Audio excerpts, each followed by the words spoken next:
Whether you keep them in your home or love to see them in theirs, these are the creatures that bring us all together. Reptiles. We're going to be delving into the experiences of reptile lovers from around the block and around the world. This is the Reptile Talk Podcast.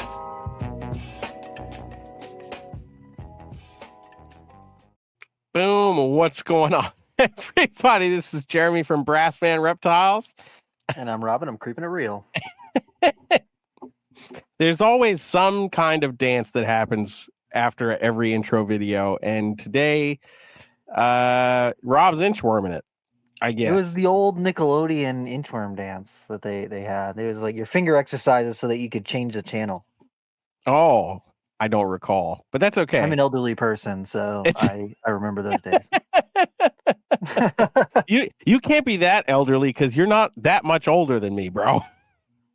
Well, how come I remember that? I don't know. And the reality is I probably did sit in front of my TV going like this for like an hour. Yeah. Just don't recall. You had to. It's mandatory. It probably was mandatory. Sheesh. How are you, Rob? I am alive still, which is incredible. It is still good. Cold as hell. This morning it was like 20 degrees, man. I was not feeling it. I was like, I thought I moved to get away from this. I know we've definitely got this ridiculous Arctic cold snap that's hitting us in the Carolinas pretty bad. But you know what? I will say we could live in the mountains because they've been in the 30s pretty much every day for the last week. So no, that's not for me. We'll it's pass. Not for me. Yeah. You know, it's for some people, just not for me. Yeah, I could do without. I could do without. We touched like 50 degrees at the peak of the day, and I was like, okay, all right, this is good. It's January. It's bearable. It's good. Yeah. Yep. I walked out in this very light hoodie. Meanwhile, I know that Rob put on his parka, and so I had a t-shirt, my work shirt, a hoodie, and a jacket on today. Mm-hmm. And he was still looking for ways to stay warm. A beanie. I kept a beanie on. Yeah. Oh man. And he's like consecutively doing finger exercises to keep his hands warm. And right. You know. It's just what you got to do. So how are you doing? I'm here, man. I'm here. Feeling any better? Yes, I'm starting to feel a bit better, which is good. I'm very thankful. Yeah, if you guys listen to if you're watching this live, if you looked at yesterday's video, if you're listening on audio only, then this comes out next week. And you go back and listen to our episode with Sam Mancino, you heard me have a coughing fit and damn near die. It was a struggle. So yeah, it was a struggle, but we survived it. We're here. We're doing all right, man. We're doing all right. But yeah, it's just I've still been just kind of trudging through, getting things back up after being away for the trip. So today's focus was all the geckos and stuff that are all behind me, all over here. So that was the big focus, and we're just about caught up. I just have to feed all of the leopard geckos, which I'll be doing after the podcast. So I'll still be awake for a few hours, trudging through, picking out thousands of mealworms. Yay! My baby snakes, so I'm going to be doing the same thing, probably for less time, but still. Yeah, that'll be me tomorrow. I'll be feeding baby snakes. So yeah, and then the cycle's kind of back where it needs to be for the most part. Yes. So that's after, I don't know how you feel about taking trips like where you're gone for, I'd say more than 3 or 4 days.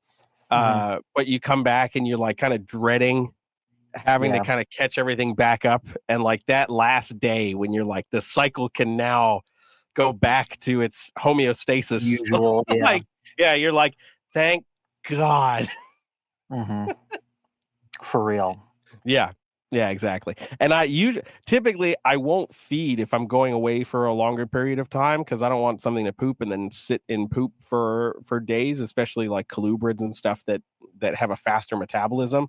But I had a lull in rodents here, so I had to feed stuff because they hadn't eaten in like 2 weeks. So I was like, well, let me just feed everything. So as I'm going through and looking at things, I'm like, oh, this whole rack is just poop. But we got to clean a lot of this. Yeah. So It's always when not I think that I'm like good and I'm like, oh, okay, everything's clean now. And then it's like 4 short tails all poop on the same day. And I'm all the like, same time. this is Dude, I had so, three of my biggest Borneos all shit while I was away, and I was like, oh, this is yeah, oh god, yeah, why? get out the hazmat suit. Yeah, literally. Freaking literally. Oh man. But yeah, definitely happy to be getting back to the normal scheduled programming over here for sure. Yeah. But yeah, before we get any further, of course, this episode of Reptile Talk is brought to you by our friends over at Black Box Cages. Go check them out. Of course, you can check out the ticker down below with all their info, and of course, link is in the description. Go check them out and get yourself a new cage, get yourself a new rack, or some awesome other accessories that you can put in a current cage or rack that you may be using. And when you check out, you can use code Reptile Talk and save a little off the top, because who doesn't want to save some money in today's economy? Yeah, go check them out. Blackboxcages.com. Without further ado, I'm super stoked for tonight's guest. While his name might sound indicative of a very small niche species of geckos, there are so many more animals this in his collection, and I cannot wait to talk to him. Johnny Rhacs, what's up? Hey, What's going on? What's going on? What's up, yeah, how you man? doing tonight? Living the dream, you know. Keep 2025 going, you know. Keep stepping forward for sure. Hell yeah. That's the only That way is the to. only It's only option at the January. moment. Yeah, living the dream, cleaning gecko poop, you know, like you guys clean a bunch of poop. Yep. Nothing like cleaning some poop. Yep, absolutely. Abso-freaking-lutely, dude. That's what we do. That's where the glorified poop cleaner. And then when It's you clean it, therapeutic poop cleaning, though. It's not traumatic Yeah. poop cleaning. Right. It's not grandma's poop. It's gecko poop. Like, it's like, Oh God. listen, man, there's a difference, okay? Cleaning a little bit of Oof. gecko poop, I'm like, Oof. this is in my zen zone. That's a positive way of looking at it, right? Yeah, I guess so. Shout out to all those people that have to clean human feces, because Jesus, Yeah, that that's just went It's true. Could less be worse. zen. Yes. It's less zen. Oof. Oh, man. Oh. Wow. Oh gosh. All right. So, Well, Johnny, so for the people who might not have heard of you before or follow you on Instagram or on the socials, you've got a pretty incredible collection of animals and you work with some really rare stuff. And for the people who might not have heard of you or known what has led you up to here, what kind of led you into where you're at right now? Yeah, I mean, ever since I was a kid, you know, I first started with fish. I was fascinated with like fish, and then it went to turtles, and then it grew into reptiles. And you know, I was the kid, you know, just like us, I'm sure, that you know went down to the creek and caught as many frogs as he could until he got you know blasted by mosquito bites and Yep. couldn't go. Could have been half dead, but just couldn't let that frog go. You had to catch him, you know. So Mhm. you know, and then it just, you know, back when I was younger, you know, I couldn't keep them in the house like when I was much younger. So I would, you know, have like frogs in the garage, you know, things that you know wouldn't be smart to do now, but you know, back Mhm. then that was kind of what you did. You had tadpoles, you grew them up in the tanks, and then let them go, and they turned to frogs type thing. Yep. And then, hell yeah. you know, then it just, you know, it led into you know keeping them, you know, very more like just as pets. And I think I'll never forget it. You know, back then, you know, when Exoterra first came out, you know, I got myself a crested gecko, and then like it was like I don't know if it was the trend but it was like a big like in the sense cohab type situation where it's like you have this rainforesty type Exoterra, you put like the millipede in there and I had this a red-eyed tree frog and Hell legit yeah. a pair of crested geckos and an 18 by 18 by 24 when God Exoterra first damn. came out. I swear to God. And yeah, I was probably like 11 or like 10. And then Mhm. you know, then I, you know, I had bearded dragons, and you know, I still had fish and turtles at the time. And then school comes, college comes, you kind of peel back, and then college passed, and then I kind of just was like, I want to kind of get into this, a little more serious. And I started taking it a little more serious, and, the collection grew. And then you start to, realize that, your hobby can, in a sense, turn into a business, if you do it right. Mhm. And, it's just something I saw. And then, I still had a day job. I worked at a cancer hospital, and what really changed me is working there, and seeing a lot of people pass and go through treatments, and same age as us, younger, older kids. And I just realized, like, hey dude, like I could literally like die tomorrow, man. Like, what am I doing? Like, I want to do what I love. And that's literally the motivation. I think every one of us has like a turning point in our lives where we kind of hit that dead end and say, there's more to this. And that's kind of Yeah. the direction I went. And then the one thing is like, you know I believed in myself, and I knew that creating structure and having the discipline and not giving up, or not getting rid of animals and kind of hopping it back in and out. I thought that if I just stayed down the path and built what I could, and then kind of played like I call it like a chess game in a sense. And I mean, I guess you could say in a game, but you're just trying to build the foundation. And if you're the house, you got to build the fence around you. And that's kind of the direction I went, is like the structure with the geckos. I stuck with it. I created, because in a sense, like a lot of Leachianus and the gargoyles and stuff like that, it's like you are your own artist, and you could kind of create with a blank canvas. And if you stick with it and work the percentages and understand how genes work, and how what vision you see in the future, Yeah. it could go a long way. And then those chess pieces worked out for me to kind of transition to buy a lot of the the skinks that I have now, and just stuck with it, and it's still working out. And and again, first of all, I genuinely love what I do, and I think that's the big thing, is it's loving it first, and not just totally thinking that, oh, I can yield a lot of money here, because short Yeah. term thinking doesn't get you far. Long term is where Yeah. it's at. And I believe that as a business model too, because when you treat people right, and not think about just getting the money in the short term, in the long term, it's going to be more beneficial to you than it would be in the short term. And, those are the things that are way more beneficial, creating relationships. Again, we all share the same common value. And I believe that, that's the importance of it, so now that's why I'm Absolutely. here. And, I really genuinely love what I do. I wake up every day, seeing life being born, and, seeing progress. I'm sure you guys feel the same way. It's like, today I had to feed a lot of baby geckos, and, I don't really have the like, oh, I got to do this today. Actually, I look at it in the positive way and say, I got to feed my babies and watch them progress and see where they're at. And like, watching animals grow, and seeing where they are, and seeing them, do, progress and go in the right direction, and seeing what the outcome could be for myself in the future. I think it's really fun. It's a good feeling. I enjoy it. Hell yeah, Mhm. man. Cleaning Hell poop, yeah. sometimes clean poop can be a. Yeah. It's like you just pooped in this water bowl yesterday, man. I just cleaned it. Yeah, right. I'm like, you have to drink out of that bowl, right? Like, what are you Yeah. doing? Like, Or they're like, hey, this dummy's gonna clean it again anyway. So. Yeah, right. Or So. that's the leeches. It's like, yeah, I just watch you scrape all my poop off that front glass. yeah, the I'm front gonna glass, Oh. poop baby. again.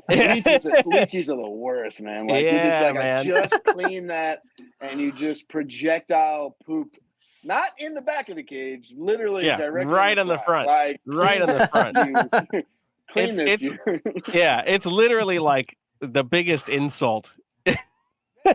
Like Yeah, the it's most all. insulting species ever. I see Yeah. all your hard work. I'm gonna shit on it, man.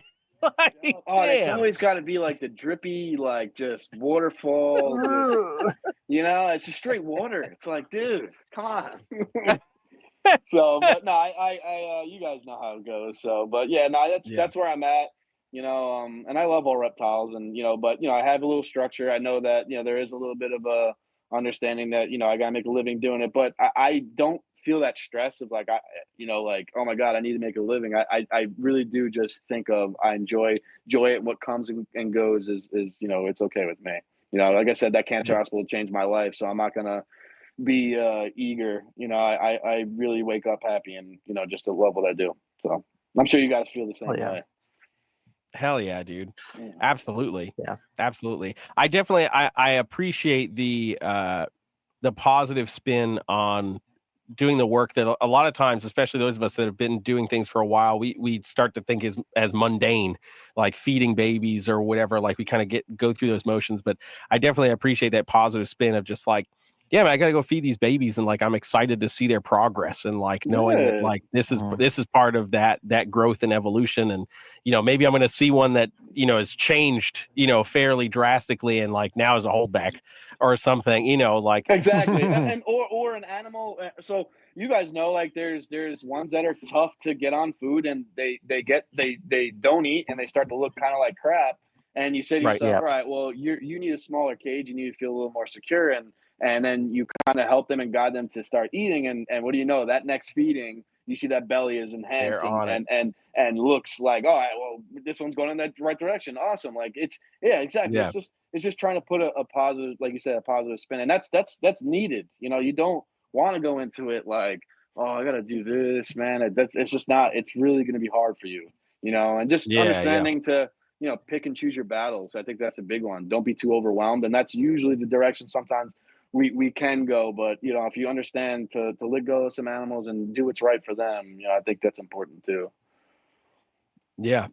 Yeah, 100%, man. I definitely agree with that. And yeah, I feel the same way. Like, especially for me right now, being in the transition that I'm in with kind of starting to focus more on the Amazon tree boa stuff, and like that's kind of I love taking it. over the Yeah. collection and all that. Like, I've found myself going down to do the mundane work in a more positive headspace overall, because I'm just like, no, like this is what really has my attention right now. And like I love everything that I work with and that I keep, but when you are looking at the business side of things, because inevitably we have to at some point, and you find yourself being like, man, like this is frustrating, like I have this and I have this, and like why isn't this selling or whatever. Like it's easy to go down that road. So to be in a space where you can be like, I'm just happy to be doing this right now, like Exactly. that's the best place to be. And finding ways, I feel too, like finding ways to accept it, and say, hey, you know what? Like same thing like you were saying with the Amazons is like the same thing with the skinks. The skink collection has grown, and I've had geckos for, maybe 16 years, 15 years. Hmm. Like, as like a breeding program, you get to Yep. that point where it's like, hey, like accept that this collection is getting a little big now, and maybe we can trim some of the geckos that we established for many years. And I just feel like Right. that helps too, trying to accept that and you know do the right way, and that's important. So Yeah, yeah, absolutely. So gecko wise, because I know we're totally talking about freaking skinks today, because you've got I know. some insane ones, but Thank gecko you. wise, like um what's like for gargoyle stuff, like what's something that is like a go-to for you, like look wise? Um like I know for me, I like the red and orange stripe stuff. Like that's where I like to pay a lot of my attention. But what's the thing that catches your eye the most with them? That's funny. So it's been like, I want to say in that 13 year plus range when I Hmm. first started with gargoyles, and my eye, and that you'd like this. It was a guy. He worked for Philippe de. That's what he told Okay. me.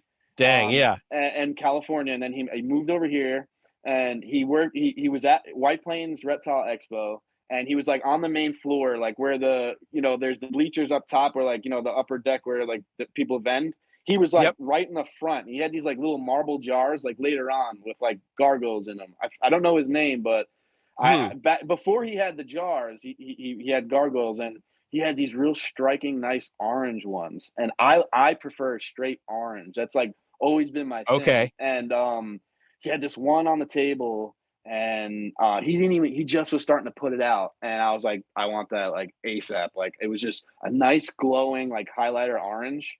It's Yeah. exactly what I love. And then I just kept it, bred them, and now they're, some of the ones I have are really enhanced orange, and that's kind of the go-to. Hell But I mean, yeah, I dude. like I like the blotched. I like blotched, the super blotched orange ones.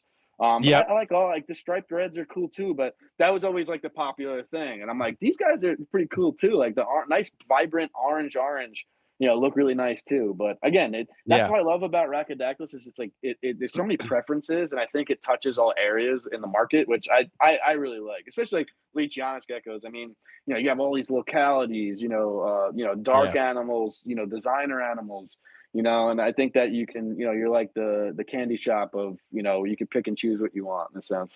100%, So man. Yeah, I really like the fact that, like, I see it a lot with leopard gecko stuff too. But in general, when we start working with species that are really polygenic, you can really take them in so many different directions, and it's almost a more beneficial line of the market to kind of get into, right? Like I think about like crested geckos in a yep, sense, like the lily white gene. Of course, as a gene by itself is amazing, and of course got really popular because it's a crazy looking gecko.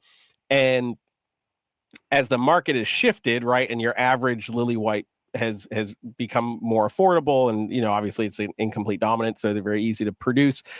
The people that are really crushing it now are the ones that plugged it into one of those polygenic things. Like they're the reddest red yeah. and whites that you can get, like all that kind of stuff. And I'm like, I love that flexibility within the species. And it's not just like oh, well, yeah, it's just a one-off thing. It's like, no, I'm breeding specifically for this. And that's what I'm doing. Like I love that about And them.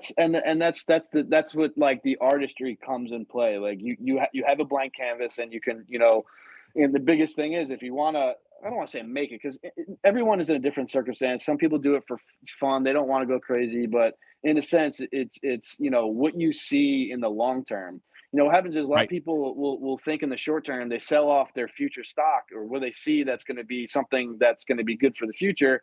They sell it and put themselves in a sense behind, in a sense, and those things can, Right. can hurt you. But it's funny, I was just talking to like a bunch of people that I really agree with this. Like, we're reptile people. Like, I love all reptiles, but in a sense of like, I guess, a business Yes. model, or something that you want to become a little lucrative. I believe in stuff that is very variant. So like, for instance, like, Mhm. all Rhacodactylus, the kahua, green tree pythons. You got to realize green tree pythons, there's localities, there's mixed localities, there's designers. For instance, Yeah. something like, I think the next thing, in my opinion, is like an abronia. Like abronia, there's so many different, in a sense, Yeah. localities, Yeah. colors. Some of those lithochillas are like, there's crazy little like speckling on them. And I just see there's so much of a future, and it's like, like I said, it's like walking into a candy shop. You don't just want to get one thing. You see a couple things that you would like to grab, and I think That's that's true. a big thing for people. But I don't want to make it that, like, that's what you should do. Like, I think, there's other reptiles that you just want to have for fun or a pet, and Oh, there's tons of absolutely. little small projects you want to do, and stuff like that. So Yeah. Yeah, 100%. I agree. I think there's always, I mean, we're lifelong reptile folks, so we always know it's like they're like potato chips. You can't just have one, it's like, exactly, it's so I got true. this one crested gecko, and it's like, yeah, give it time. Hang on, give it time. You're gonna have a few more. I promise. Yeah, I it's so promise. true. It's so true. Once you get one, you have to get a bunch more. Yeah, So yeah, exactly, exactly. No, but I definitely, I'm definitely a fan of that stuff where you can really just take it super directionally. Like, it's one of the things that attracted me to working with colubrids when I was young was I like love just bluebirds seeing, too. yeah, man, like, uh, looking back, like I've got some extreme what they call extreme coral ghost stuff. So they're just Okay. like super super pink animals, and watching those animals when I got them as like yearlings, they were kind of pink. Now looking at them, I'm like, holy crap! Like these are amazing. Breeding them into totally unrelated animals, but seeing how that pink has influenced that coloration, I'm like, oh man, like this, we can just take this and freaking run with it and really change some stuff up. I'm like, this is so freaking cool. Like, And I think that, to me, like, the most funnest part, and I know you would attest, is the vision of what you can see, and then manifesting it in a sense. Like, literally, yeah. like, you see the animal, you go, "Oh, I know what could be done if I do this," and then manifesting it, and then all of a sudden the outcome in the, what, 3 years, 4 years, sometimes could be longer, but it's gonna come. And I think that's like the most exciting part is manifesting the vision you have of a line that you see, like, that could be like very intriguing and striking, and Yeah. that's in a sense, some of the skinks I'm working with, you see that, like, oh man, like that one and that one, man, if they produce some babies, and in They're my gonna be head, out of like, this world. Yeah. yeah. And like in my head, it's like I always say, like, in the program and the way I go about things is what I call percentages. Like, so, like, for instance, if you have a pair of Leachianus geckos, they produce 6 babies. There's going to be a percentage there that is what you're looking for, and what I call is like a super form. Something of both parents, dam and sire, that got the best Yeah. traits of both, and then you're plugging it in. You're going to get a percentage out of the 6 babies, and then when you work that down the line, you're going to get another percentage of what you see in the future, and that's kind of how I've always gone about it. Just stuck with it, and there's nothing better than that. Hell yeah, dude. Yeah, it bringing the project to life is definitely what it's all about, amazing. for sure. For Yeah. sure. But hell yeah. So- Welcome back, Rob. Yeah, Rob. My computer every now and again just has a complete struggle moment, and it's like, I can't do this anymore. And I'm like, I swear you can. Rob, you should have stuck with the extra virgin olive oil, bro. You Hey, had the other stuff, man. I did. I had the other stuff, and I went wrong. I messed up. I done goofed, as they would say. Oh man. Yeah, we were funny. laughing. I got the prop, and I was like, oh, extra virgin olive oil would work tonight. I prop my phone. Perfect. It's perfect. I should have used it. Oh man, that's awesome. Oh gosh. Do you wait for like the full season to see kind of which ones you're gonna hold back for like those specific traits, or are there any that are like fresh out of the egg that you're like, oh, that one it's got what I'm looking for from both parents? Absolutely, yeah. And you guys know, Leachianus are sex temperature orientated, so even to a point where I get 6 babies from 2 different pairs that I'm like, these 2 pairs, future babies would go good if I can mesh them back in, and I put one, a bunch of them, usually half of the 6 for female, half of the 6 of the others for male, and I'm going to try to work them together. And again, we're working the percentages to that next generation, and then seeing the vision, and I think that's the biggest thing in the reptile world, is in my opinion, the biggest thing, if you want to kind of get ahead and somewhat stay on top, if you're looking at it that way, is having that structure and discipline to stay on path. If you could do that, I believe you guys know it can really benefit you in a sense. Now, everyone's circumstance is different. No one's perfect. Not saying that that's always going to happen for everyone, but for any breeder out there, it's definitely, I believe, really important to stick with it. Mm-hmm. Yeah, absolutely.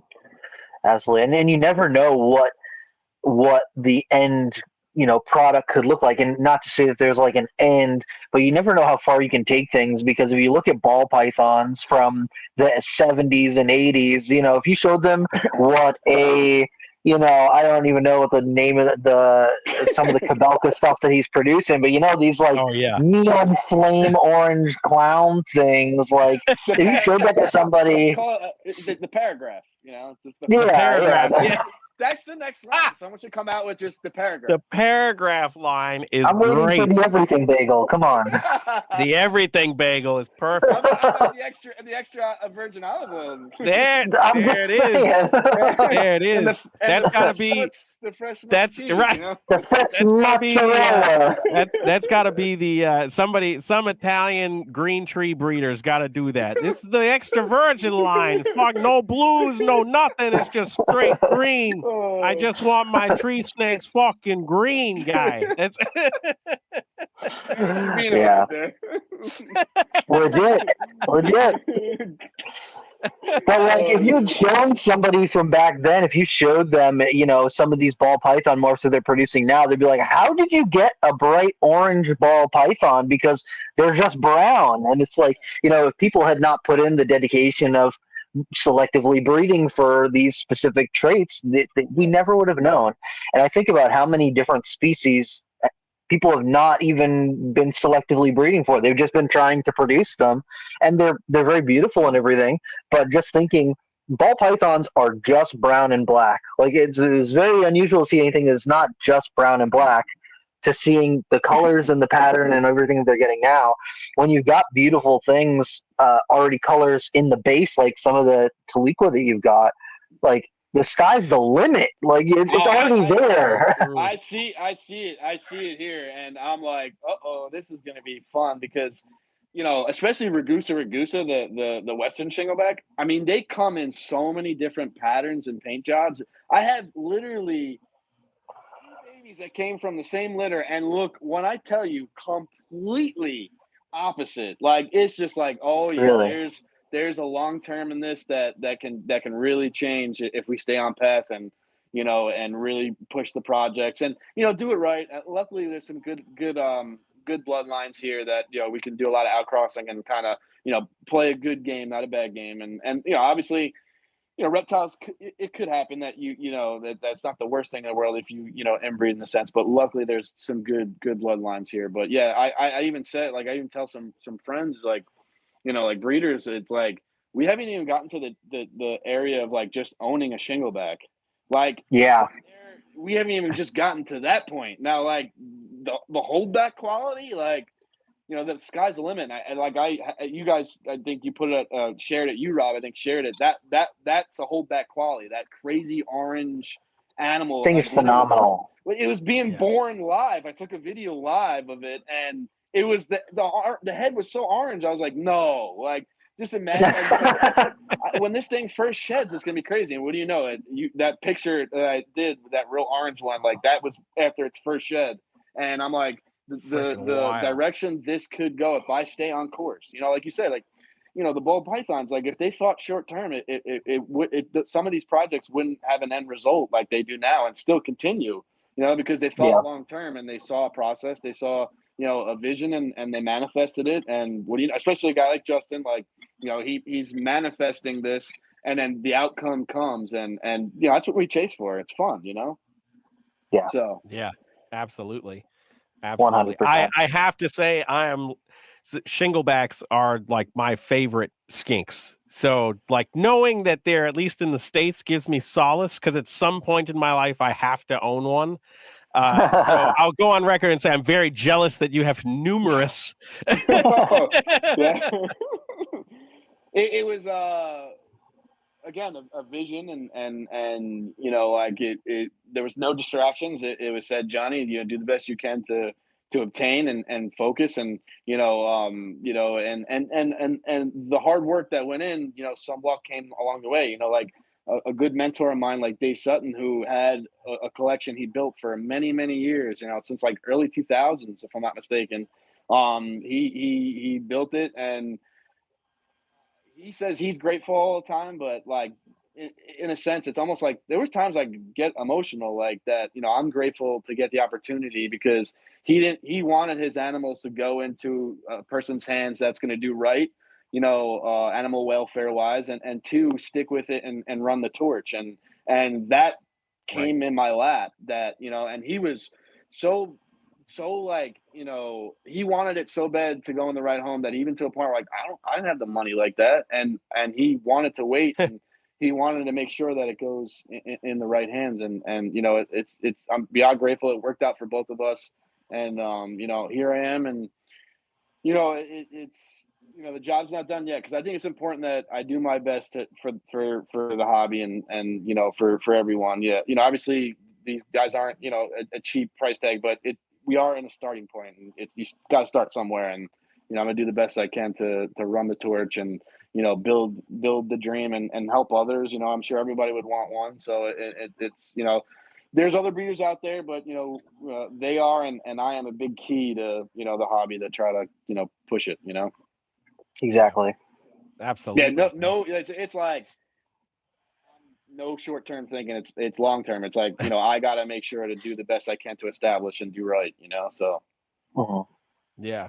Hell yeah, man. Man, it's not about the money because, to be honest with you, if it was about the money, I wouldn't be doing this because they only produce one or two babies.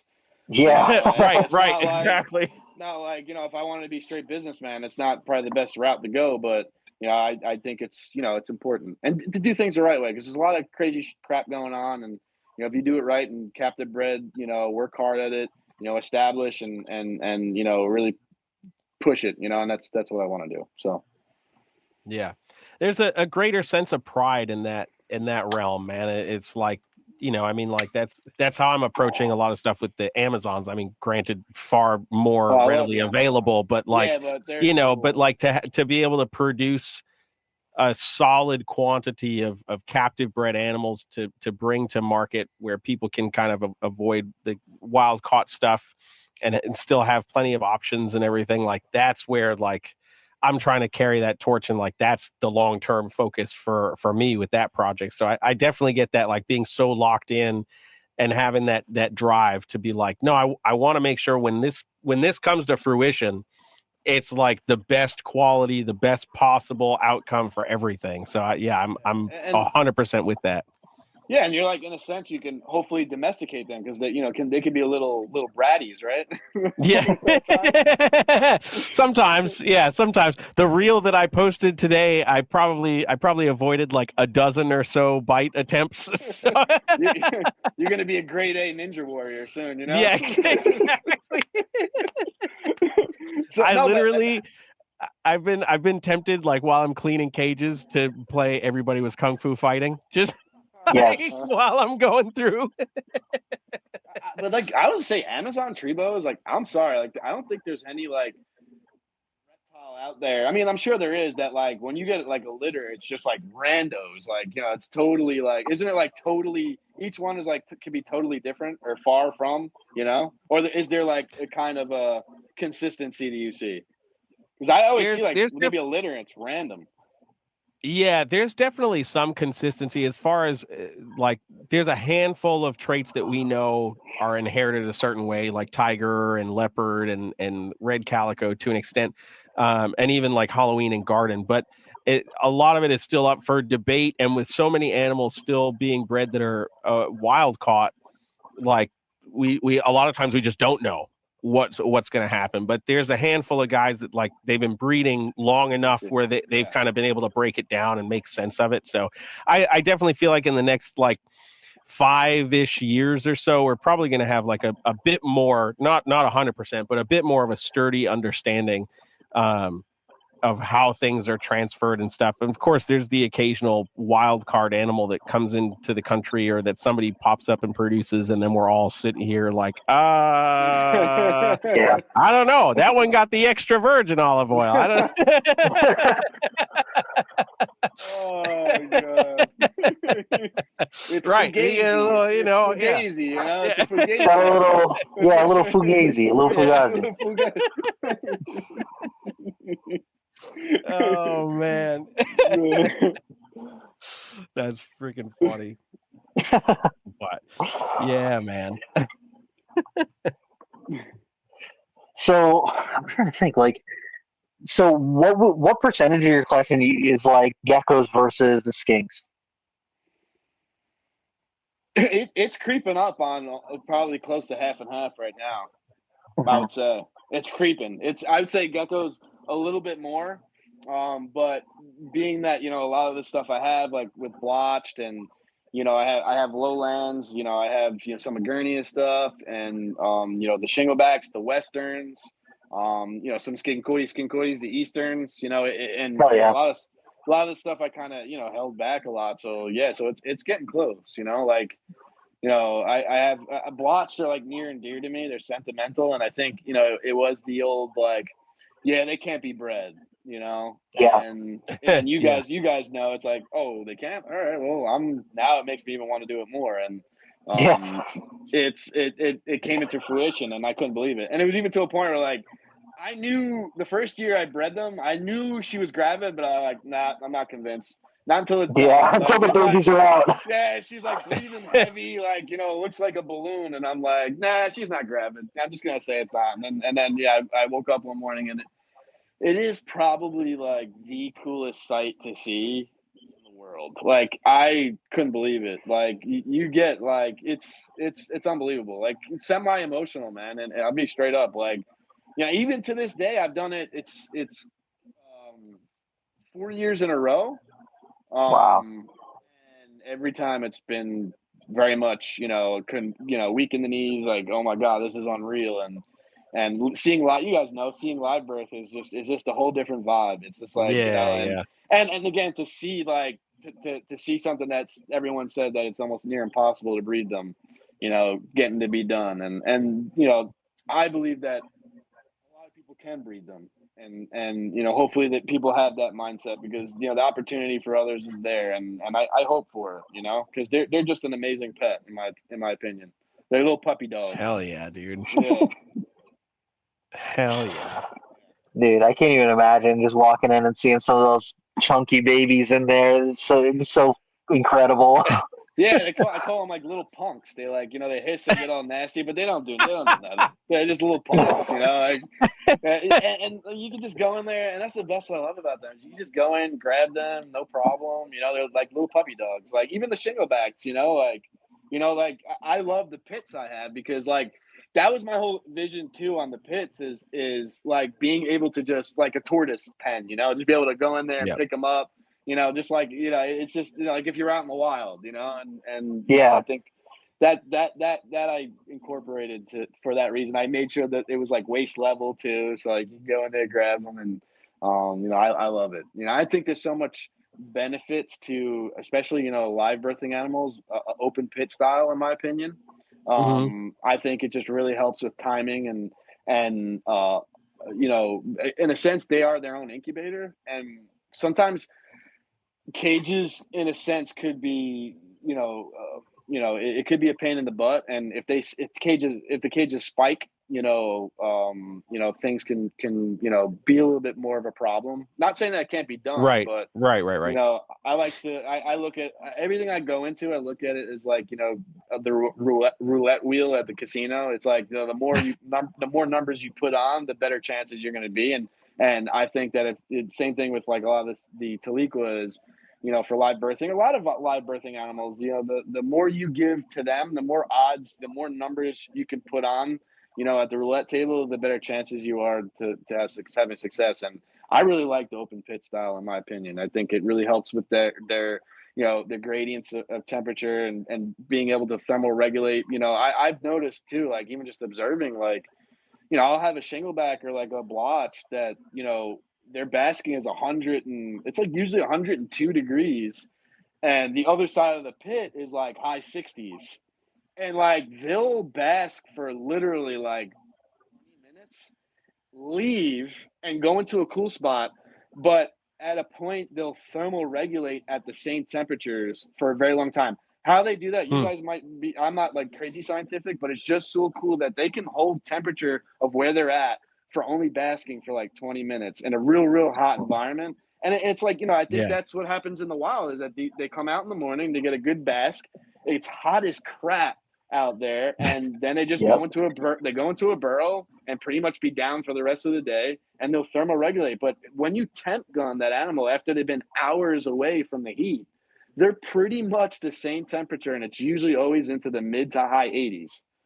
That's It's cool. things that I have been seeing, and it's very interesting. That's what I love, and enjoy, and I'm sure you guys too. Is being able to observe your animals. That's like one key thing that I have is being able to go in and see exactly what's going on, and then making adjustments and seeing and you guys know it's like you have a feeling that one's gravid. It's like I call it the rotisserie chicken method. Like they'll be basking in one spot.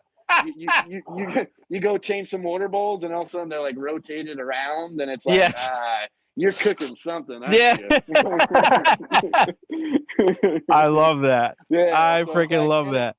and even like what I've noticed too is like late term, like when they're about Hmm. when they're about to have babies, the skinks is especially in open pit. I've noticed that they tend to hunker down and they don't really bask anymore. It's almost like their babies are pretty much fully developed and they're just pretty much waiting for birthing, or they're pretty much cooling down to kind of have a little bit more, not fast, not speed the process of development, and they're kind of slowing themselves. But like late term, they start to really kind of peel back and stay away from. That's what I love about the open pit concept is that we're giving them everything they want and need. You can't. You guys know this. You can't have 100+ basking spot in a 4-foot cage because you're going to spike the shit out of the temps. Unless you have it on a thermostat and it flicks on and off. But it's a lot of like I believe that if you can get just like a sun patch in the spring even it's going to be like 40+ degrees more than it would be in a shady spot. And if we can try to mimic that, especially with live bearing reptiles, it's very beneficial that they can get as hot as they can get as cool as they can, and I even have a middle end where I have a thermostat and an ultratherm at like 88 degrees, and they're able to kind of play the in between if they need to. And I think that is key. I don't want to be in control. I don't. Let them be in control. Yeah, I think it's really interesting because, like, especially like reptile eggs, towards the end of incubation, they tend to heat up a little bit more. And so in those last couple weeks, the temperature can spike just like it can in the container or in the incubator. So it makes me wonder if maybe that's what's happening. The babies inside are creating a little bit of heat, and the mom's kind of trying to compensate for that. So cool. That's probably what it is. That's true. It's the babies are fully developed and they're able to kind of control their own. They're pretty much getting ready to go and they kind of do their own thing. And that's awesome to know. And again, that what I'm learning here with that, and this is all learning in house. Like I like I have my mentors, but like complacency isn't always great. If you can find a way to push things and understand it, like for instance, right now, in the pits, I'm saying to myself, I'm getting tired of,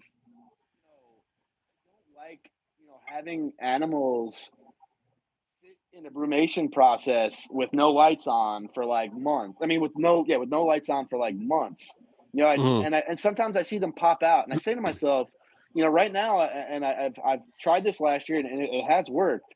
That like, especially with the open pits, is like, why not leave the lights on where it could get really warm?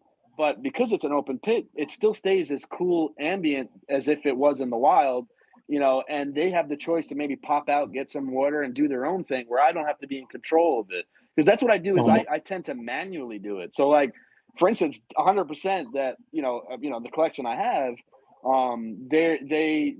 you see some pop out even though I have the lights off. And I say to myself, you're out, I'm going to turn your lights on. I don't really care. And I use halogens, which is great because, you guys know it has that like real concentrated, real concentrated. Yeah. So it actually benefits, one, that it gets really warm in that area, but two, it doesn't get spike the cage temps. It keeps it kind of in that good spot. So it's like, hey, I'll turn the lights on. You go do your thing, get your water, recharge, and then before you know it, I come back in the next few days, they're gone. And I shut the lights off. And I want to come into this area where I kind of can do both. And I'm only, if I do keep the lights on, it's only for a few hours. But it's saying, hey, you could come out if you want to. So these are the things I'm trying to like learn and push the limit. But it's just, that's the stuff that I find very interesting, to perfect and not be complacent. Yeah, you got to get like a motion sensor during brumation so the light can just come on for you, man. Motion camera ring, right? A ring. Yeah, exactly. Turn it on. Yeah. I think it's funny because it kind of lends itself to like naturally how the cycles would go in the in-between and even in the cooler seasons. Because like Jeremy, what was it, not last year but the year before, we went out on January 2nd and it was like a warmer kind of day, like at least in the sun. And we caught that black rat snake out basking, and it was like still pretty. It's winter. It's the dead of winter, but it was outside of its den, just catching a little bit of rays, and then it was just going to go probably right back down because we ended up getting cold after that again. And naturally, a lot of these animals that are brumating are not just like down the whole time, especially if there's a warmer day. They might take that opportunity to come up. And I bet you that getting that little bit of heat can help with their immune system and making sure that their system is running okay, and then being able to go back down and let it settle. I wonder if that plays a role in that sort of thing. Yes, and it's funny you say it. Like, I look at reptiles as a computer system, and understanding how that computer system works, and it's a great point that, what I'm doing, because everything's pitch black, like all the windows are darkened, everything's darkened. I'm never Mhm. mimicking the outside. What I'm saying when I do that is we're burrowing now. So I think my mentality is when I darken that room, it's we're acting as if you're in a burrowing stage. But at the same time, they do pop out, like you said, like that snake, and that's maybe all they need is just to come out, recharge. We don't know if there's any underlying element or like something small that they just need to recharge, and it could be as simple as that. And that's where I like to first off shorten my brumation. A lot of the animals I have, I actually shorten it, and what I do is um their brumation is if we're mimicking them being underground. So that's only like a month and change, maybe 2 months.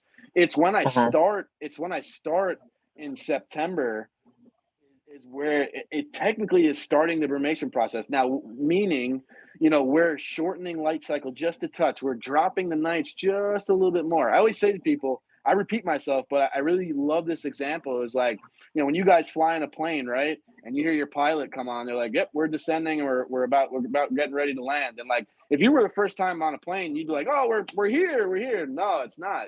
There's a lot left. It's like another 30 plus minutes that, he's got to descend. He's got to get everything ready. He's got to be cleared for the runway. Like there's so much in depth to it that sometimes when you go from, winter like conditions and people think too fast and go right into summer conditions, you're fucking everything up. You Yeah. want it, you want that, that the slow descend like a pilot would on a plane.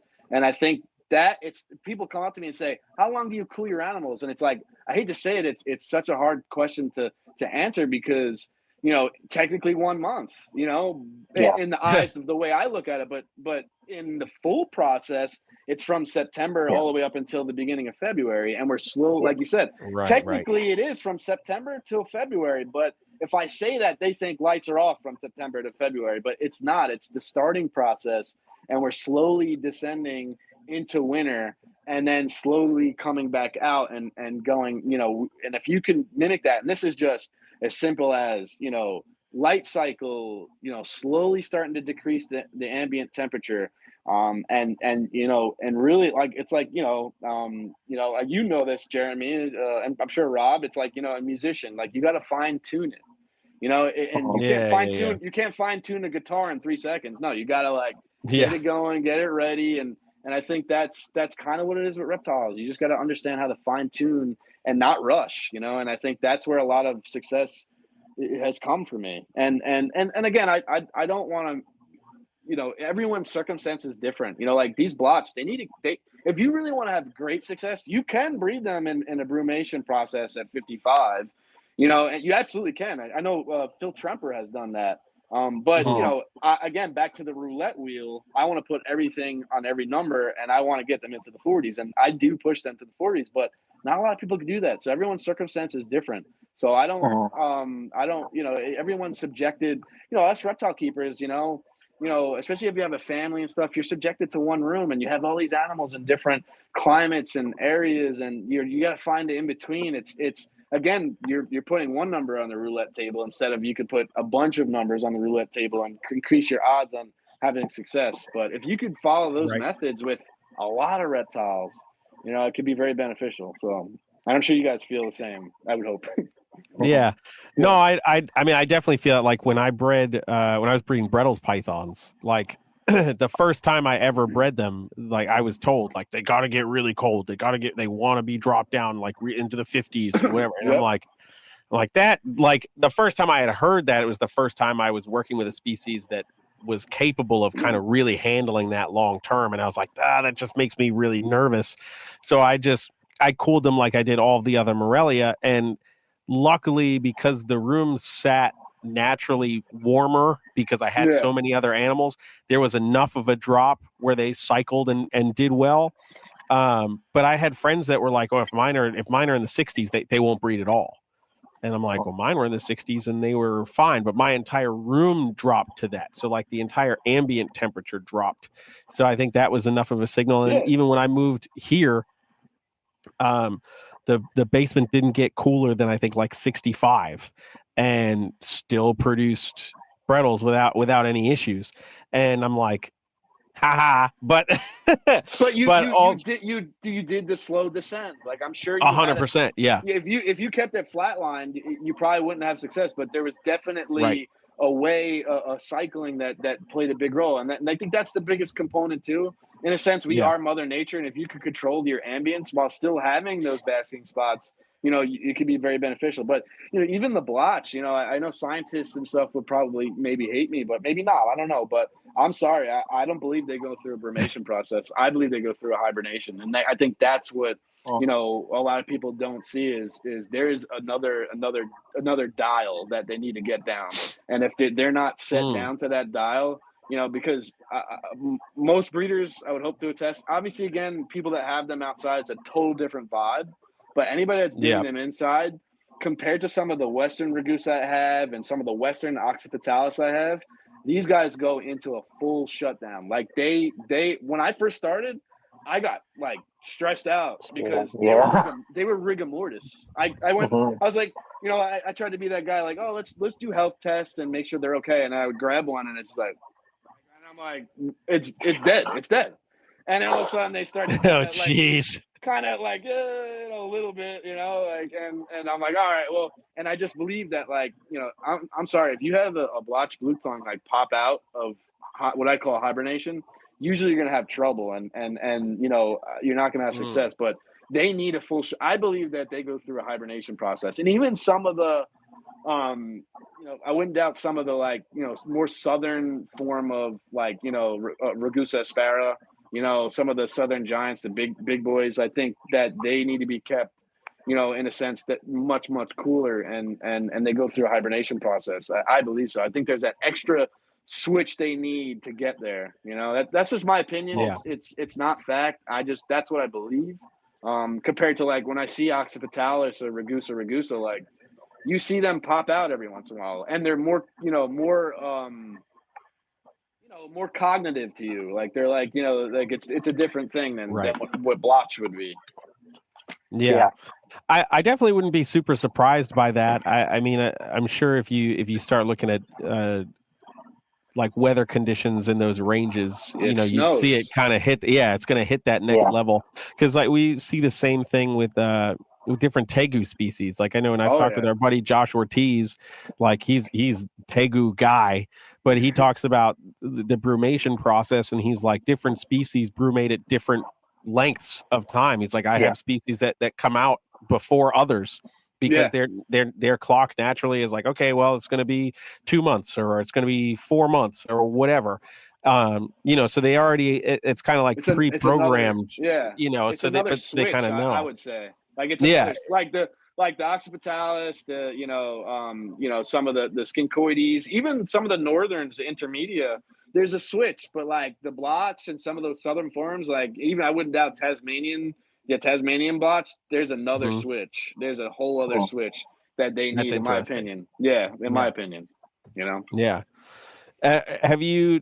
So I'm not super familiar with other folks in this realm, but I assume you've probably talked with some of them, and like, do they notice the same things with them? Like, they really want to just get down that extra notch? Yeah, so I mean, I'm pretty sure me and it was Kim Lancey's has bred them, and Phil Tremper. Kim, I would think, would attest, and I remember Phil and I did talk about this. Phil Tremper, he believes the same thing, that like he knows that, like, there's another level to them. There's another switch, another dial, and I remember pretty much 100% sure that Phil Tremper has felt that way, because I think we talked about it, and he would attest. He's had more success than I ever would. And same thing with Kim Lancey. I'm like the new kid on the block, but but yeah, definitely there really is, in my opinion, another notch. Actually, even I have a buddy in Australia that I always kind of talk to, because I love to, like, hear what they're doing outdoors, and I can implement it, in captivity. It will never be compared to the outdoors environment. But like, I even have my buddy Richard Connolly say that he went out there, and it was full blast, like, snowing out, like almost like above an inch, and like they were in it, like they were in the snow, like not even caring, like just That's like yeah, freaking wild. yeah, and they sleep like dogs. So like they sleep in a circle, Little almost like a curled up, C. yeah. Yeah, like compared to some of the other Taliqua, I mean, some others do with other Taliqua, but like literally Blotch like always sleep in like what I call like a little donut. It looks like a little donut, you know. So That's the everything bagel, yeah, Rob. oh. That's it.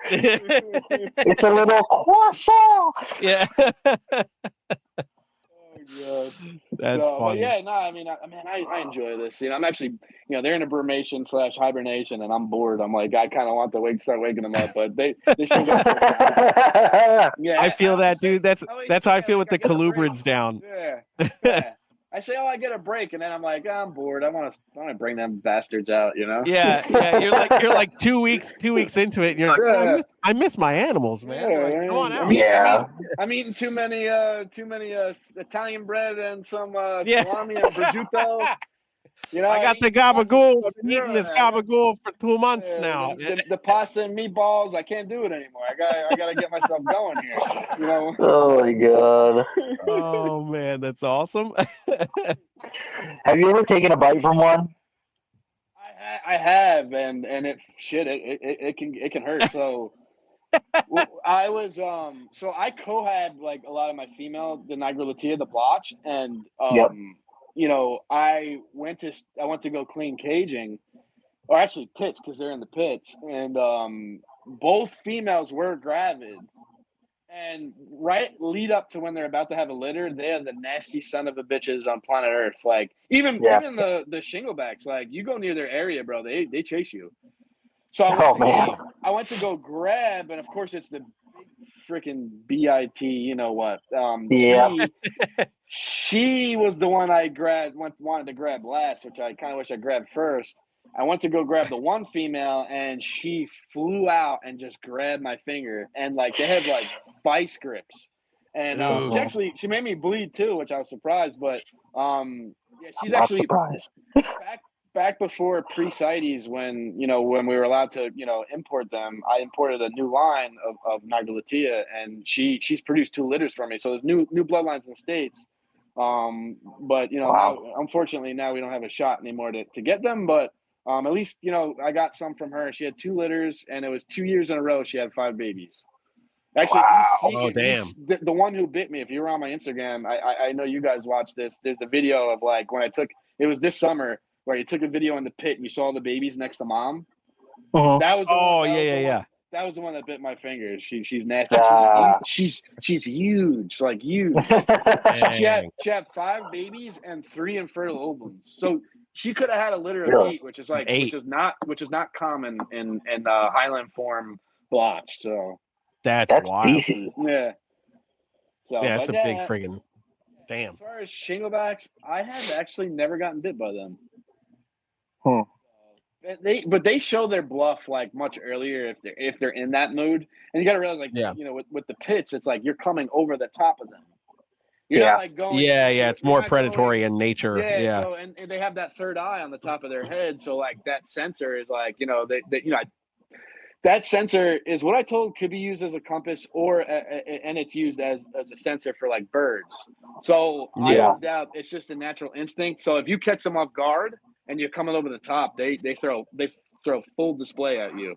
They don't really try to nip, but they just try to like show that they're big and bad. It's like, whoa, bro, back off. Yeah. But it's actually pretty interesting. But I don't like it when like I have gravid females. I really don't want to stress them out too much, so I kind of usually tuck away and don't really mess with them too much. But but sometimes they show their display. But usually most of the time, if they know it's me, they're pretty calm. Yeah. So no, that's cool. fair. That's fair. Yeah, I would hit by one. It was not fun. Oh, you did? Oof. A blue tongue, but not a shingle, but a blue tongue, and oof, they got some jaws on them. They do, and they'll split you. Like people say, oh, it's just molars. It's like I've got they make you bleed. Oof. I remember a while back seeing a video on Facebook. It's like some random reel of a guy in Australia that was like, oh, look, a little bluey, and he goes and grabs him, him up. Ricky I'm Mack, just right? like, I think so. Yeah, Yeah, he's like, yeah, then he has that like, oh fuck, mate. Like it's like, yeah. oh, like my American ass would be crying like a little baby. Oh. Yeah, Yeah, right, for right. real. Meanwhile, this guy's just like, crikey, another day at the office, I guess. It's just Yeah, like, I think he got bit by like a taipan or something. It's like he was like jeez. cool with it. Like, yeah, I'm going to the hospital right now. It's like, yo, I'm Yeah, cool. yeah. Just another day in the outback. Not for me. That's the last day. Yeah. Yeah. Right, exactly. Sheesh. But I would definitely recommend folks that are listening, go check out. You did a video with Gary Scavino. Yeah. Showed off your collection and everything. So if people want to get kind of a view of what we're talking about, what you're talking about as far as the pits and some of these animals, like go check out that video, because I remember watching it and being like, damn, this is badass. And man, I need shingleback skinks. Oh, and those pits are temporary. It's just trying to understand how it works. Like it's all temporary. And then my next goal, if zoning's right and I can make it happen, I will make it happen. But it's just how the township can do things is, my goal is to have a building, right, Hmm. and then a greenhouse attached, right, and then have a pit on the indoor, and then a window going out into the To the greenhouse outdoor. Oh, where dude, it's that would an be outdoor badass. pit. It's gonna happen, but it's just how guys it goes. It's the chess game. It's trying to get Yeah. money in the funds, but at the same time make a living for myself. And it's a game, but I really want to do that to a point where like I don't have to. They could just do their own thing, man. They can go outside if they want to, but not I won't be stressed out with them being totally outside, and then in Yeah. the Yeah. wintertime I can close things up and they can cool off inside the building. And that's my biggest push right now, and I will make it happen. It's just when and figuring out how to make it work. But I just Hell want yeah, to dude. the reason why too and I appreciate Gary so much is I a lot of people might say like you shouldn't be it's tough to show shinglebacks because everyone goes crazy and I just my biggest thing for that was creating a standard to say, hey, like they are here and there are people working with them, but let's create a high standard so that when the future does come, we're keeping them right. And listen, I'm Yeah. not perfect. We all start somewhere, and it's just Hmm. what direction you go. And I want to create a better standard. And if I could show, hey, like when Gary came over to say, hey, like these are how reptiles as a whole should be kept. And I think that it's that next direction. And again, that's all temporary setups. This is just me trying to understand how things work and how they work. They're teaching me, like, you guys you guys have your mentors, but you know, the reptiles are your own mentor in a sense too. They really can teach you a lot, and Absolutely. they do teach you a lot. That's why a lot of these breeders are first one-offs to producing certain animals because you know they didn't go in there blind. They see things and they say, hey, like this could be adjusted. Oh, this animal's doing that, and maybe I change this up, and not be complacent, and push yourself to that next level. And again, it's not perfect. I'm not sitting here saying that everything's perfect. It's Right. sometimes in a sense we have to look at ourselves in the mirror too, because we always say like, oh, like you know the reptiles aren't breeding or this isn't working, but in a sense it's us too. Like mentally we need to be there. We're not we all have our issues, we all have our everyday life, and to have motivation I think is very key, and that's kind of the place where I try to push it is having the mindset. But again, we're not perfect. You guys know winter's here. It's not always all perfect and sunshine and rainbows. We all have our Yeah. we all have our days. We all have our days, and I think it's just taking that step forward and pushing yourself, and really trying to push it. And it's for the reptiles too, and that's what I like. Again, I'm not perfect. I had the minimalistic setups back when I first started. I had the tub setups, and I just Hmm. realized like these guys are diurnal, and you see them out like running around in those tubs, and you're kind of like, this doesn't seem totally right. I think they need a little more, and that's kind of the way I push it. And it's cool. You see a lot of these guys doing it, man. Like even some of the guys in Florida, some of the things they're doing with those outdoor pits for skanks and Taliqua, Oh yeah. it's so cool to see. It's like a breath of fresh air, and we are going in the right direction. And again, I don't want to discourage anybody from watching this. We all start somewhere, and it's up to you to see. I'm sure you guys know Yeah. too. We all started somewhere, and you guys Yep. saw certain things, their wants and needs. Yeah. Yeah, absolutely. It's definitely kind of like the natural progression, especially when uh, I mean, like we talk about it all the time on the podcast. Like certain species do better in certain situations and certain setups, and It's true. also depending on where you live in the world. Like if you're somebody that battles with humidity issues, rack systems and smaller units might be more beneficial to keep your husbandry parameters correct and all these things. So like, there's so many different variables that go into play with executing your husbandry and how you maintain your animals. But I agree, when you start paying attention to what it is you're keeping and you start listening to the animals, like they're gonna tell you. They're going to tell you what they're looking for and what they need, and you're going to see those responses out of them. That give you that mental check of like, yeah, this is what it's supposed to be. Like that's what that animal's supposed to do. And for instance, like, like we'll even go this way, like, Leachianus, I think even more Leachianus, babies, like, if we in a sense do have to go smaller, and it's a security thing. It's more of a flight kind of situation. So like, I have animals that, like, I have them in a 6-quart tub when they hatch, but sometimes they just don't do good and don't do great in that 6-quart. And you could tell they start to get skinny, and they become more flighty, even to a point when you grab them. So what I do, which I've learned from others, is if an animal's not really eating and they haven't really gotten to their food, is really because they're in flight mode. They're in I'm surviving Survival, from this predator. yeah. I'm surviving from this predator. I don't give a shit about food or anything like that. I'm not. Yeah, I I'm gotta not be feeling on secure. point. Yeah. Yeah, so what you do is I kind of dunk their face, just lightly dunk their face in their food, and they start to lick their chops. And they lick it off. Yep. I shut it, and then what happens is if I don't start to see lick marks, what I do is I say, well, it's not working. And actually, you could tell it's always the ones that are, when you grab them, they're very like flighty and wiggly. They're just not. They're in an insecure stage, in a sense that what I do is I put them in a smaller enclosure. I put them in a little sandwich tub. Boom! What do you know? Like literally the next day they're eating food, and it's as simple as that. So like, again, we can't always say it's like they need bigger and better. Like, no, sometimes they need smaller, and that's kind of the route that it's not all like you could think it is. So I don't want to say the wrong things. So Yeah. No, but it's true, man. It's definitely one of those things. I feel like we certainly see it with gecko species, and even like colubrids and stuff. Things that hatch very small. Yeah. Like even sometimes the 6-quart tub is too big. You get those animals that are just in flight mode because they have just been freaked the hell out. That's exactly right. Like they would rather be on point and ready to run than put themselves in a vulnerable situation and then potentially get eaten, even though we're not going to eat them. They don't know that. We're just some giant monster that peeks in on them every once in a while. So yeah, I forgot who it was. I think it's JPM Morelia or Reptilia that makes a rack that's with those sandwich tubs. Yeah, and PM Herps, I think, is the one I got. Okay, yeah, Paul Mitchell. Yeah, Paul's the other guy. Yeah, Paul's from White Plains. Yeah, yep, exactly. I remember because every time I'd be like, "Oh yeah, Paul Mitchell's got that." They're like, "The shampoo guy, isn't that the hair guy?" Like, yeah, he does reptiles too. Yeah, I'm getting my shampoo as a prop now. Exactly. Screw the olive oil. Exactly.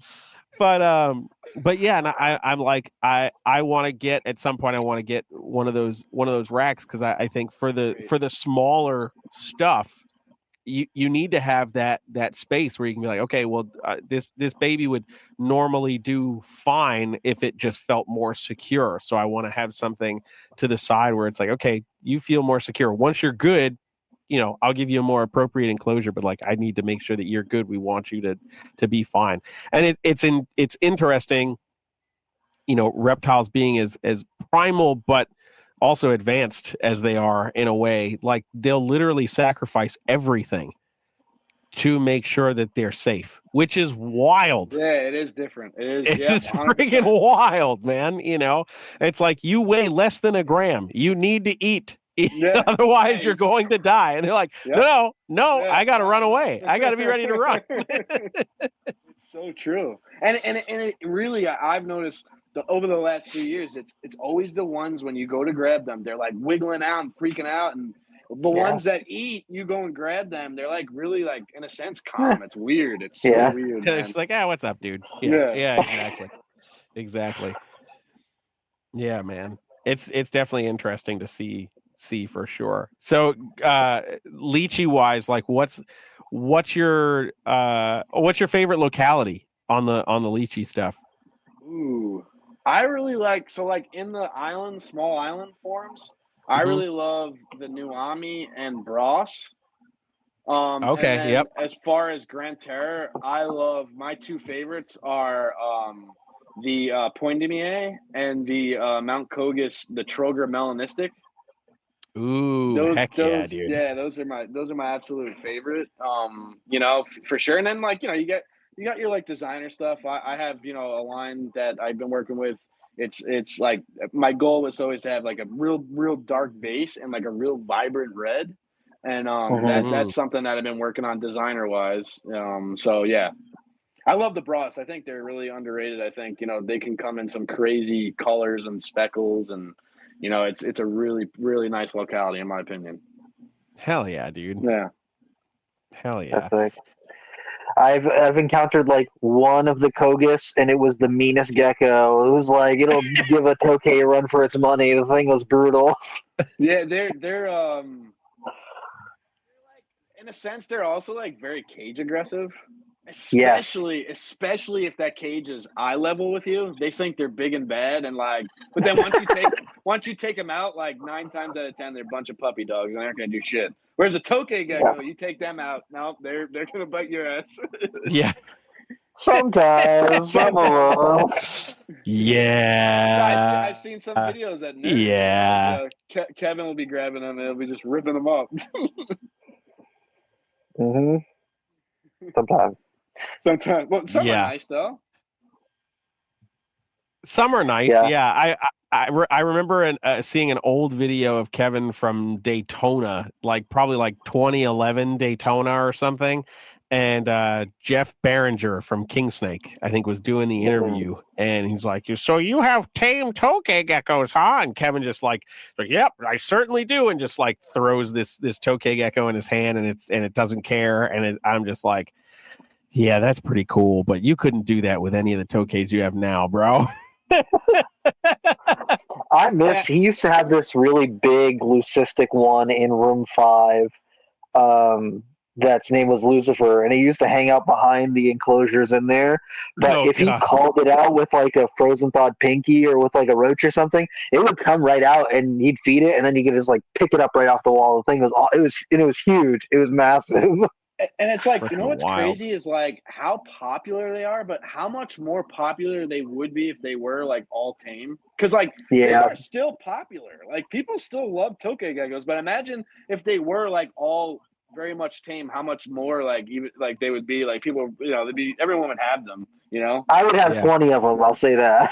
Yeah, because they're so cool, and the family structure or like the family orientation of them too. Like they would be a really interesting pet gecko to have for sure.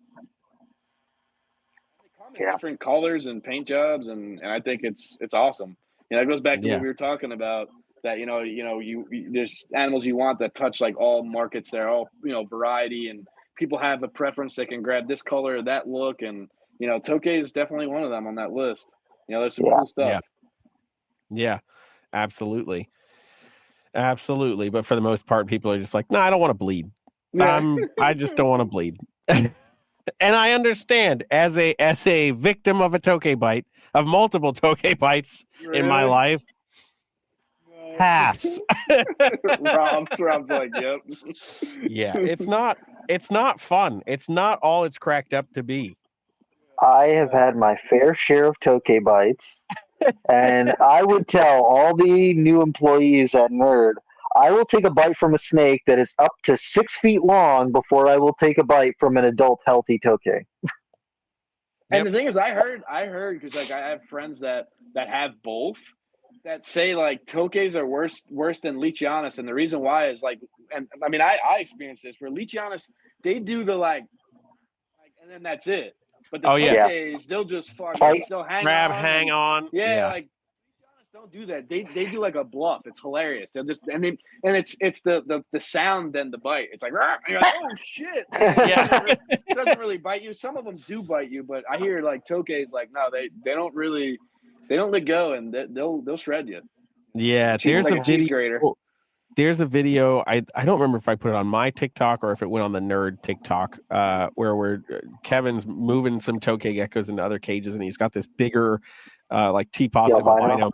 Yeah, and it's like freaked out. It's a wild caught one, so it's just like losing its mind. But the thing is literally like hitting him a couple times, and then it like grabs him and shakes. And then just keeps grabbing him and everything. And I mean, like, it's ripping Kevin's hand open. It's the shake. Yeah. That's the worst. Oh, dude. I was just grab and then. Yeah, done. exactly. Done.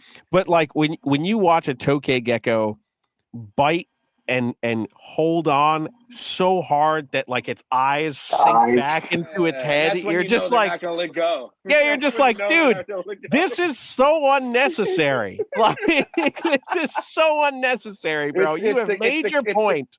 It's the Karens of geckos. Exactly. Let me speak to the manager.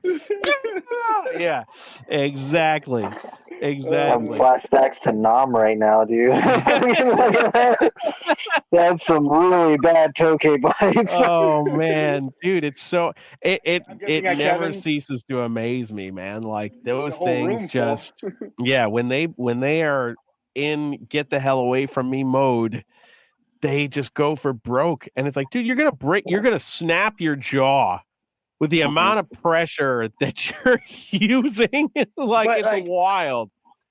Show you because like you guys know that like a lot of reptiles demeanors are evolutionary, like whereas like there's certain island forms of stuff that like there's really no predators.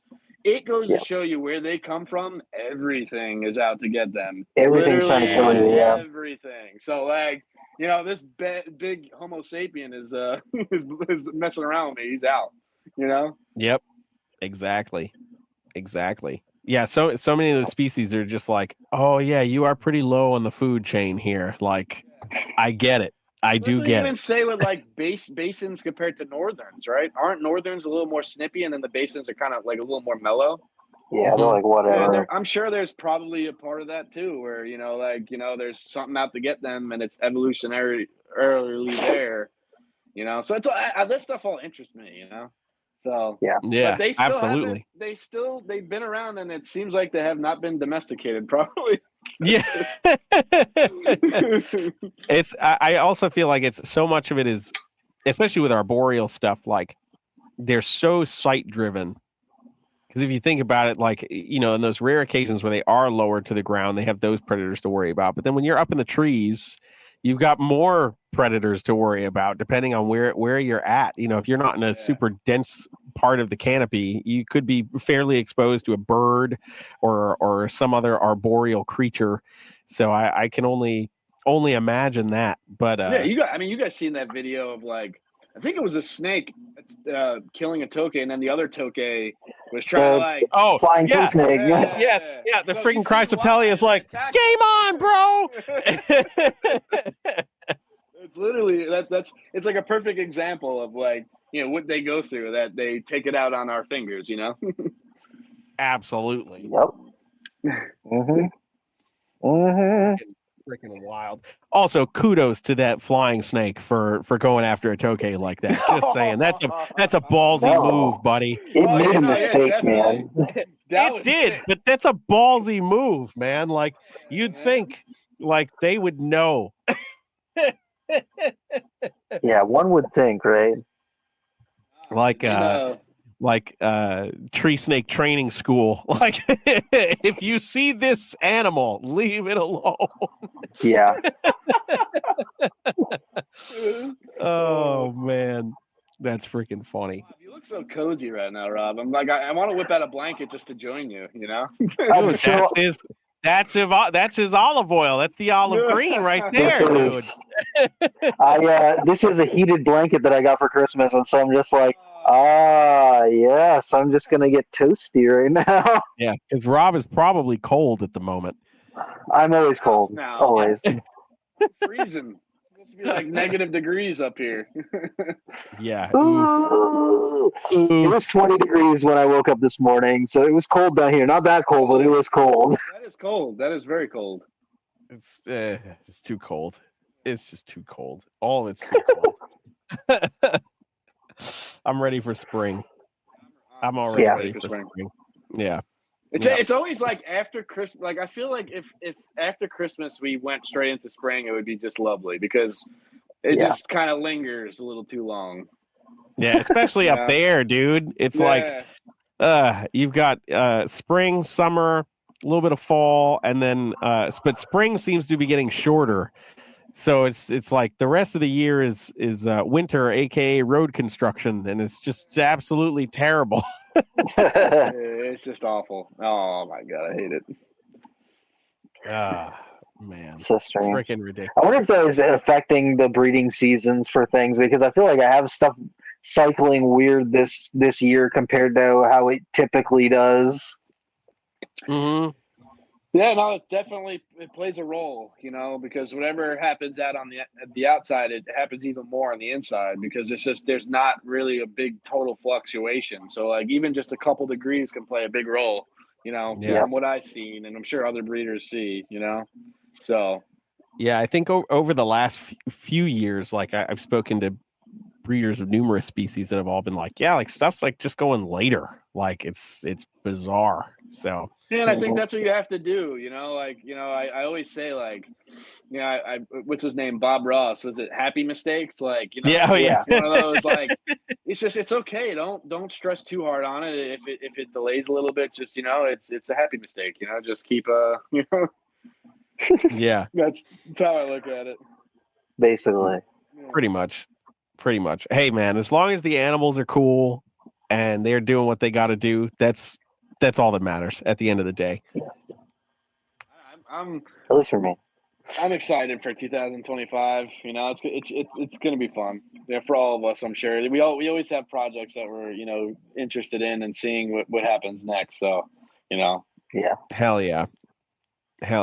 hopefully Absolutely. the economy gets a little better too, and everything changes in that direction too. Yeah. It'd be nice. It'd be nice to sell some things. I think too, it's like one of those things we all have to like. I think once we start talking positive too, because a lot of it, oh, I'm not gonna, I can't do nothing, or and a lot of holdback in a sense, like I don't want to buy, or I think if we talk positive about everything, it's good too. Even just the Yeah. podcast tonight talking about skinks, it might get somebody that wants to start something like that, or so. Absolutely. And I think when we look at the grand scheme of things, industry wise, like we've talked about this a little bit on the podcast in the past, and like I certainly have gone rants on my Instagram about it, like just talking about like industry viewpoint.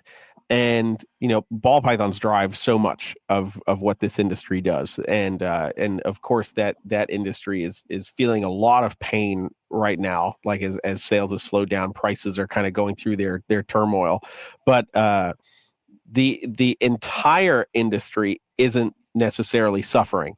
Yeah. Like there are still folks that are able to sell things without any issues. So it's refreshing to be in a space where it's like, oh yeah, no, like actually things are going quite well. Like, Huh. and like if you just focus and look at this, like it's actually working. Whereas like COVID, Right. it was perfect, but like Yeah. in a sense, things are still selling, and maybe sometimes you have to accept the fact that maybe lowering the price a little bit, it could help, but I think the big thing is too is like a lot of the breeders, like a lot of the breeders are kind of holding back because they have to survive too. So like there's new Right. projects or stuff like that are being a little bit more on the back burner. But you guys know it'll be okay. I believe it'll be good. So. Oh yeah, absolutely. I definitely agree. But heck yeah, man. We definitely passed our hour mark, but that's totally cool because it's been such a fun podcast. But we can wrap things up, and we usually we'll wrap things up with one final question for our guests. So John, that question is, what in the realm of reptiles, be it something you've got going on at your place or something you may have seen online, what in the realm of reptiles has you excited about reptiles right now? Ooh, something that I would want, or just like It seeing could be something you want, or something that you saw Something, that you're just like, man, that's so cool, or anything or like something that, that you're doing. or something that you're doing. Yeah. Yeah, I'll say this. I haven't really told anybody that I work with them, but my goal, I have produced them, but I've had breeders luck, bad luck. So Okay. the Agurnia king eye, Ooh. Ooh. the speckled forms. Mm. I have produced them, but I had some bad luck. One of them, which I don't know how it happened, the first year I bred them, I walked in and it was awful, man. I was going into work. I worked at UPS at the time. And I saw her, having infertile ovums, and it was, you guys know, once you see one after the other, it's like usually Yeah, you kind they're of know. all. So I was Yeah. like, all Yeah. right, I'm late for work. Let me go. And I fucking come back, and what do you know? There's a dead baby Agurnia king eye in the water Ah. hole, and I knew it Oh. was alive because it had the first shed. It came Ah. off.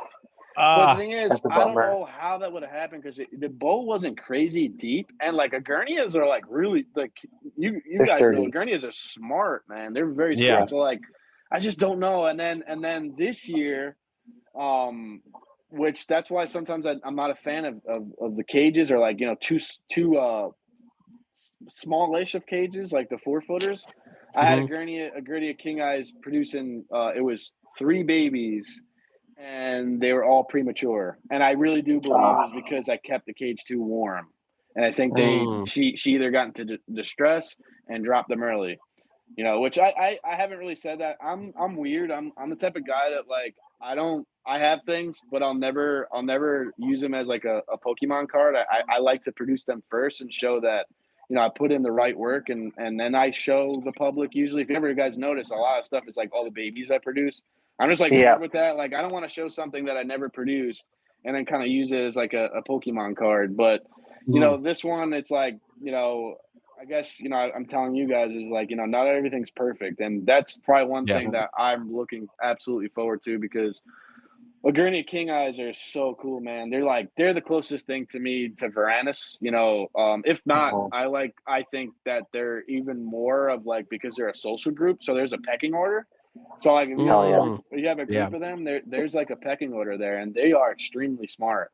So if there was something I'm looking forward to, I really would love to see a nice healthy litter of them, and actually it would be, if I'm not mistaken, that will like, the speckles would be the first in the States to be born, if I'm not mistaken. I guess technically I did produce them, but I don't consider it as that in a sense. Yeah. So I would love to Yeah. produce Fair. Yeah. a nice healthy litter, and then I guess another thing would be, outward. I would love to get into, because ever since I was a little kid, I've always wanted them, but I want them like as just like more of like maybe a little small group. But I always loved the basins. When I was a kid, this was like when I was like 7 or 8. I was the knucklehead that thought I would get like a basin. You guys, when you zoo exhibits the coming soon picture. I Oh literally yeah. Yep. Yeah. I had an aquarium, and I printed out an emerald tree boa basin, and I printed it on my aquarium, and it said coming soon. I never got that animal because at the time I know I probably would never be able to get the animal. That's a I long love time that ago. though. But Yeah. like, I could get one if I want to now, but like, I think that, I'm just trying to gather some funds and then finish out some projects here. But that would probably be one on the outward side that I don't have that I would love to, because I love them, man. And it's not just because they're like popular and they're like, like, you're the cool kid on the block if you have it. It's No, they're really just cool snakes. genuine. Like, I always wanted them since I was little. So that would probably be Yeah. something, but we'll see. I'm Hell not yeah, there dude. yet. So. Get Hell them. yeah. Me. Get them. They're so freaking I cool. know. I know. Yeah. Kevin. I'm sure you guys there. Kevin had a bunch of them too, right? He Hmm. Yeah. still Still does. does. Still He still does. Yeah. does. Yeah. Yeah. Yep. So I would love a little group of those guys.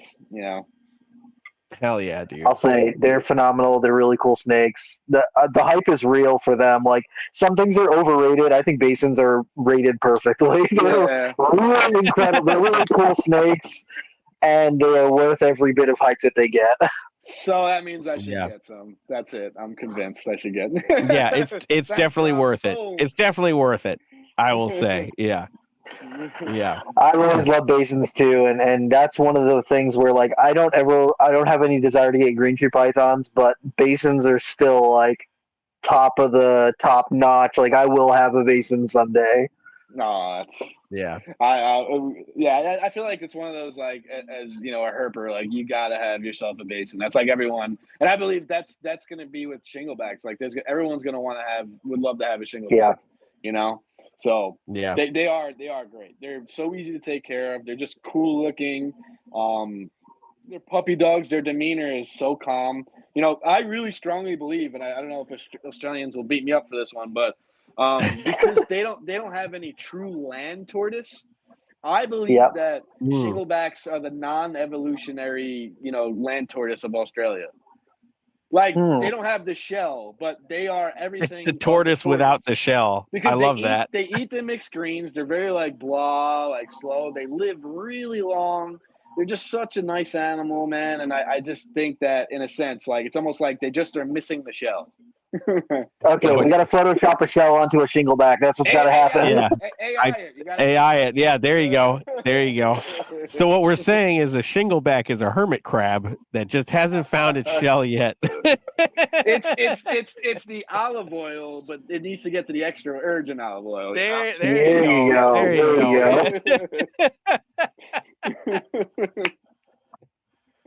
That's great. Oh man, I love it, dude. I love it. Well, if people wanna see the stuff that you're working with, where can they check you out? Yeah, so I have the Instagram, which is Johnny JOHNNY _ Rhacs RHACS. That's usually where I'm at. Like a lot of the Facebook Messenger, I should do better at, but it's more or less like my personal, so I kind of more Instagram.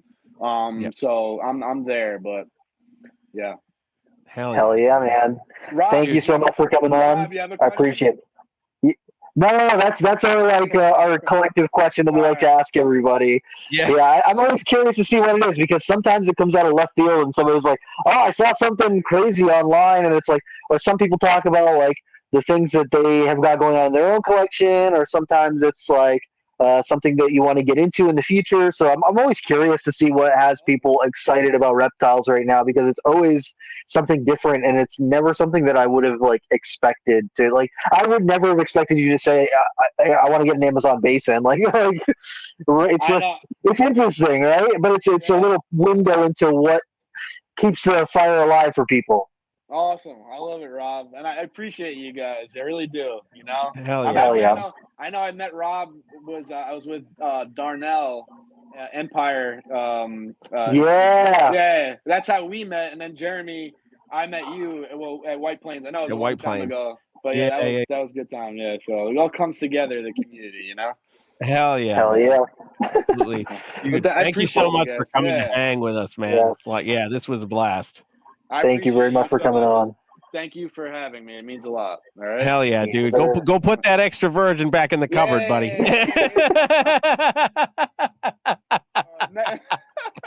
Oh man. All right, you guys are the best. All right, see you, man. Bye.